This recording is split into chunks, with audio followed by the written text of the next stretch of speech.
এইটা এইটা এইটা এইটা এইটা এইটা এইটা এইটা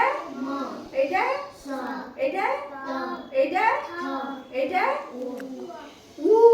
হর্ষ কোন এইটা হর্ষ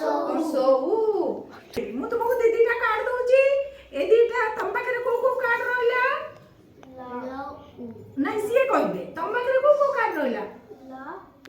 ଏଇଟା ଲ ଆଉ ଏଇଟା କଣ ଜାଣି ଯାଇଛ ଏବେ ଆମେ କେମିତି ଶବ୍ଦ କରିବା ସେଇଟାକୁ ଶିଖିବା ହେଲା ଏଇଟା କଣ ଏଇଟା ଏଇଟା ତାହେଲେ ଏ ତିନିଟା ଯାକ ମିଶିକି କଣ ହେଲା କଣ ହେଲା କଣ ହେଲା କଳସ ଆଚ୍ଛା କ କାହା ପାଖରେ ଅଛି ଦେଖେଇଲ ଦେଖାଅ ଳ ସ କାହା ପାଖରେ ଅଛି ଦିଅ ସ ଏବେ ତିନିଟା ଯାକ ମୁଁ ମିଶେଇ ଦେଲି କଣ ହେଲା